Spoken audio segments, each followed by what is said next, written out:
In this online lecture, we're going to discuss one of the four important aspects of HNMR. And that aspect is number one here, the number of peaks in the NMR spectrum equal the number or type of hydrogens or other atoms in the molecule. We not only have to know this truth for organic chemistry, but we have to know how to apply this principle. So let me show you what I mean by that. This is a definitely must-have skill. Here's sample problem 1. It says how many signals would there be in the NMR spectrum of the following molecules. So basically the ability to look at a molecule and make a prediction of how many peaks we might find in the data of the NMR.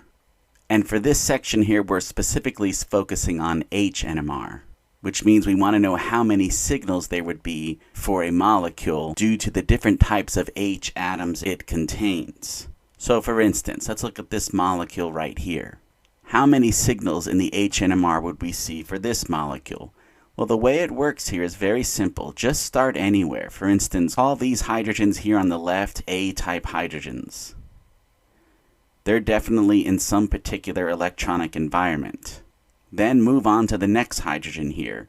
These hydrogens right here, let's call them B, would definitely be in a different environment than the methyl hydrogens. However, these last hydrogens here on the right, notice this molecule has a plane of symmetry right here, which means these hydrogens would be in an identical environment than the A-type hydrogens, so we simply call them A hydrogens as well.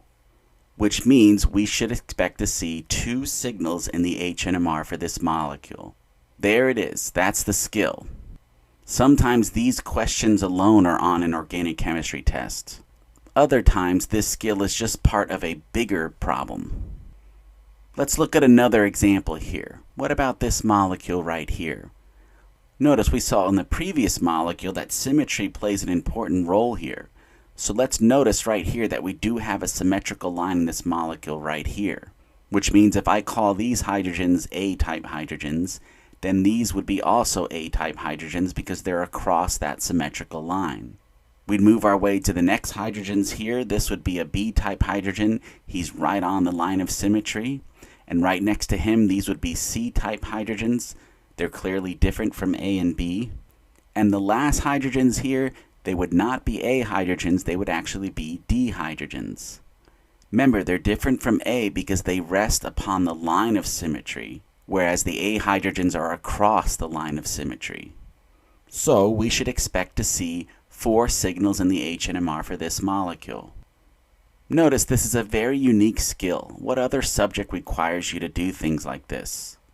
So this may seem a little awkward at first, but with enough practice, you'll start to get it. So let's look at another sample problem here. How many signals in the HNMR for this guy? Well, we'll start here and call these the A-type hydrogens. But what I want to teach you through this example is that these would actually be A-type hydrogens, and so would these. In other words, all of these methyls are equivalent.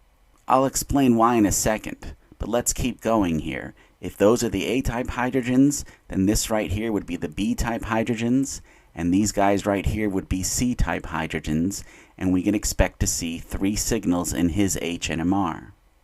Notice here, the A-type hydrogens are all equivalent, but not necessarily because of symmetry. For instance, let's get a closer look at our molecule here. Let's represent each methyl as some kind of colored sphere here, like this. And then let's place a line right here like this. Now, focus on the carbon that has those 3 methyls, the blue, green, and red. To the right of him, he's connected to a CH2 carbon.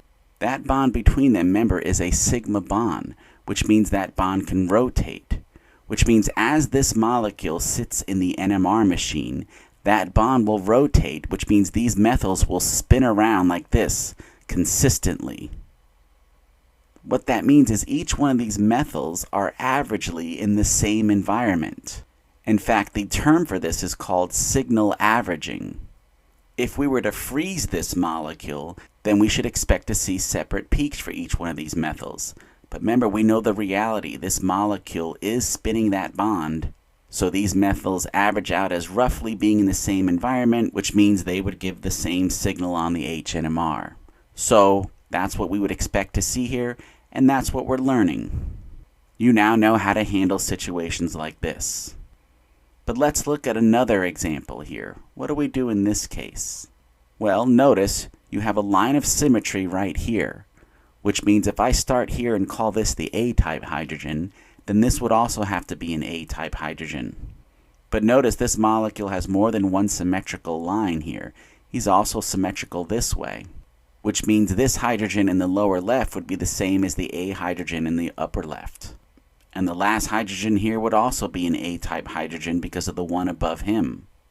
So we would expect to only see one signal in the HNMR for this molecule. Let's look at another example here.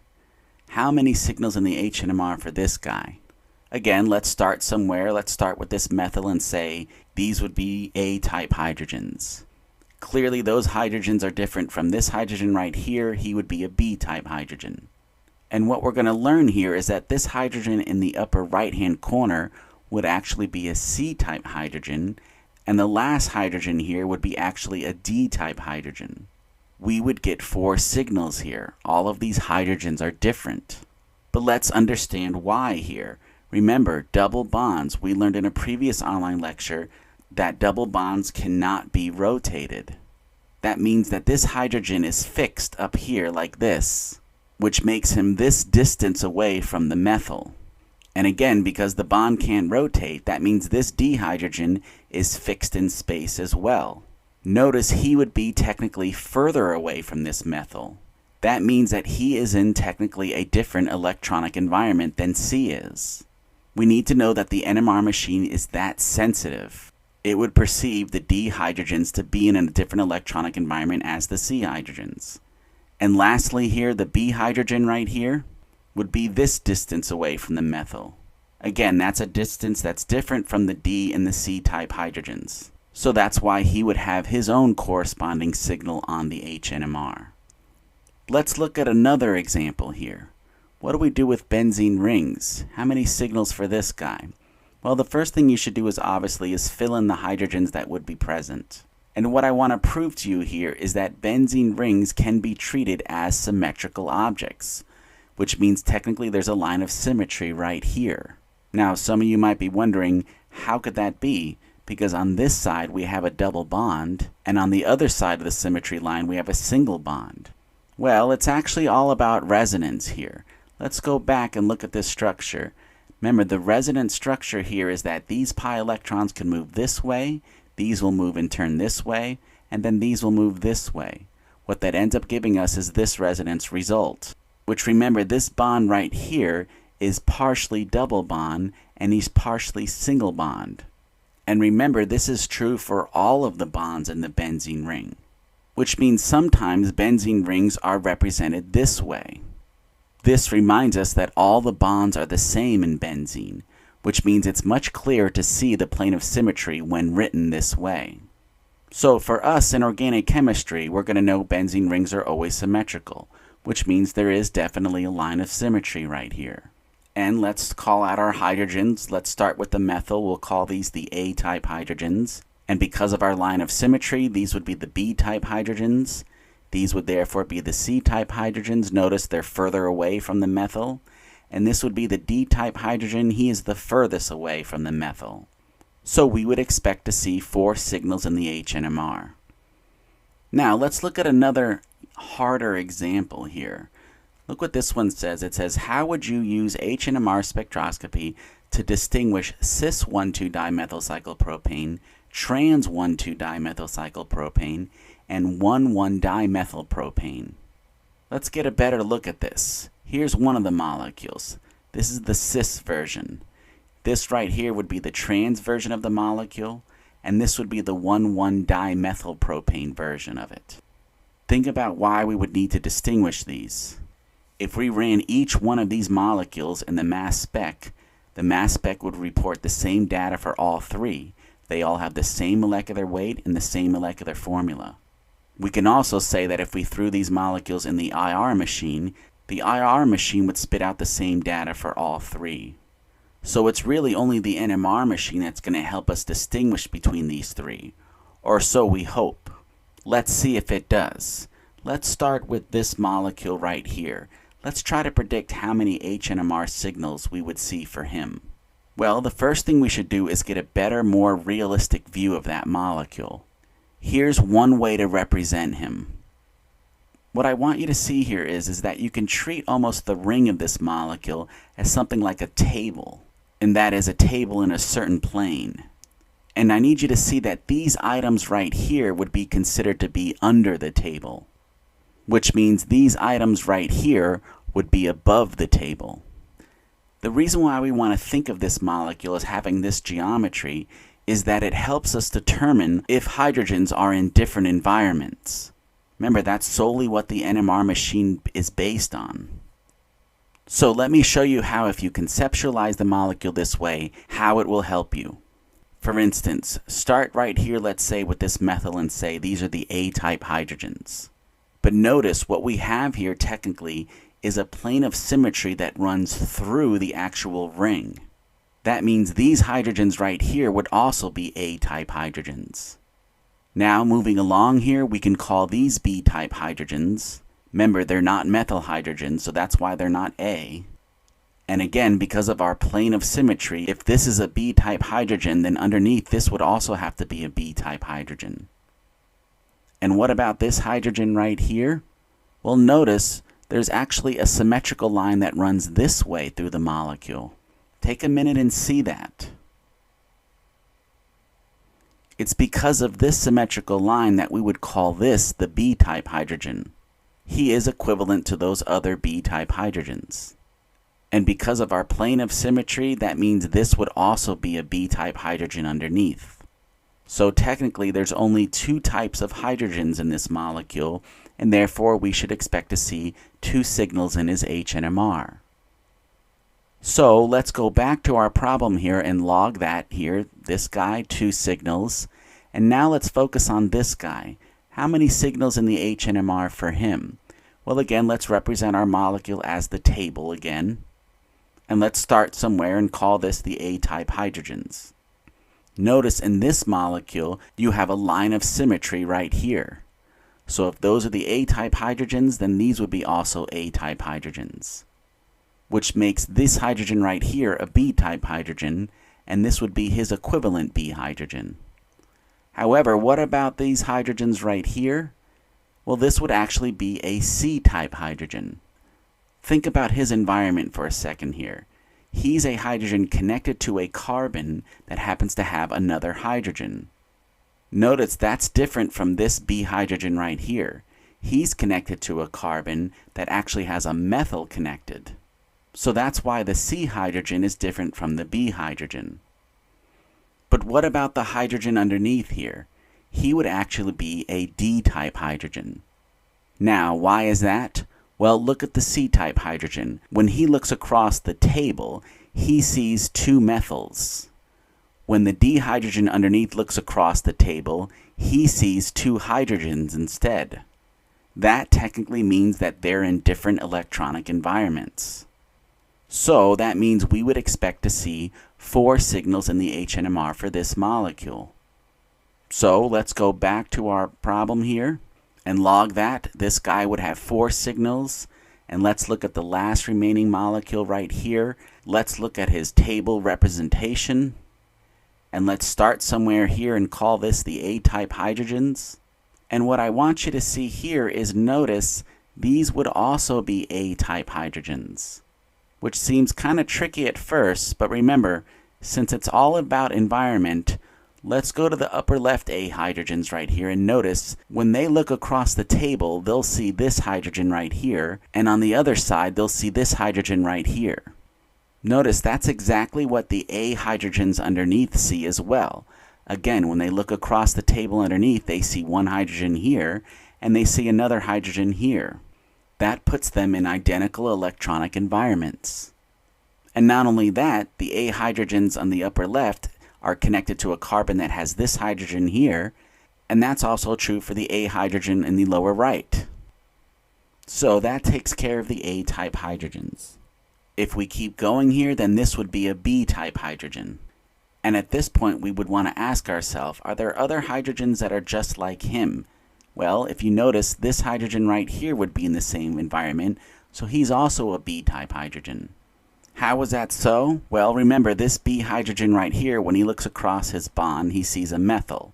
The other B hydrogen sees that as well. And when the B hydrogen on the left looks around the table here, he sees a hydrogen over here to the left and a methyl to his right. That's exactly what the other B hydrogen sees. He sees a hydrogen to one side and a methyl to the other side. So that's why they are equivalent. And lastly here, what are we going to do with this hydrogen right here? Is he equivalent to B? The answer is no, he would actually be a C-type hydrogen.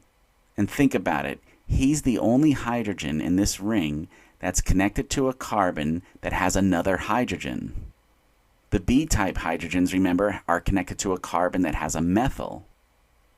However, what about the hydrogen here underneath? Is he a C-type hydrogen or is he a D-type hydrogen? Well, think about it. Our C-type hydrogen, when he looks across the table, to one side he sees a methyl, and to the other side he sees a hydrogen.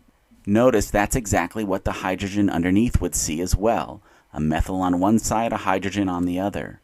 That puts him in the same electronic environment, so that means this is a C-type hydrogen. So we should expect to see 3 signals in the HNMR for this molecule. Notice the NMR is saving the day here. Since this guy has 3 signals, we can use it to distinguish these 3 molecules. Now, notice what happened here. Let's look at another sample problem here. What I'm trying to show you through the previous example and this one is that when you have a ring structure and your orgo exam is asking you how many types of hydrogens, you have to convert that ring structure into a table. So in this case, if you have a 4-membered ring, you'd have a 4-corner table. And you'd have to place the atoms connected to your molecule above and below the table. So for instance, the carbon in the ring that has the methyl attached to it, he also has a hydrogen, so we would represent him like this. The rest of the carbons in this ring have 2 hydrogens attached to them. We would represent each carbon then like this, showing a hydrogen above and below here, doing the same for this carbon, and doing the same for this carbon right here. And remember, we take note what's above the table and what's below the table. This works for any ring structure. So this would be the first thing you would do on your orgo exam. Then you start identifying your hydrogens. Let's start here with the methyl. Let's call him A. These hydrogens would clearly be different from this hydrogen right here. Let's call him B. And B is definitely not like this hydrogen over here, so let's call him C. However, notice we do have a line of symmetry that runs this way. That means this hydrogen over here would also be a C-type hydrogen. And the hydrogen underneath here, he would have to be a D-type hydrogen. And again, because of our line of symmetry, that would make this a D-type hydrogen. Remember, the C-type hydrogens, when they look across the table, they will see the A-methyl hydrogens. Whereas the D hydrogens, when they look across the table, they will not see any methyl hydrogens. That brings us to the next hydrogen. This would be the E-type hydrogen right here. Notice he's further away from the methyl hydrogens than the C hydrogens. And what about this last remaining hydrogen here? Is he an E-type? No, actually he would be an F-type hydrogen. Again, remember, because the E-type hydrogen, when he looks across the table, he'll see a methyl. The F hydrogen, when he looks across his side of the table, he sees a hydrogen instead. That's enough of a different electronic environment, so we should expect to see 6 signals in the HNMR for this molecule. So there it is. Out of the 4 aspects of NMR, not only learned the first one, but saw examples of it, and that is, remember, the number of peaks in the NMR spectrum, they equal the number and types of hydrogens or other atoms in the molecule. What I tried to do through these examples is to expose you to all the possible situations. At this point, you should be able to go to your organic chemistry textbook and do most of the HNMR problems that are similar to this. Remember, we're aiming for mastery of this subject. So I purposely tried to expose you to most, if not all, of the possible situations you might find yourself in when confronted with these types of problems. However, you need to practice them on your own. You can't just watch me do them. In fact, before you go on to the next online lecture, you should try to practice some of these on your own first.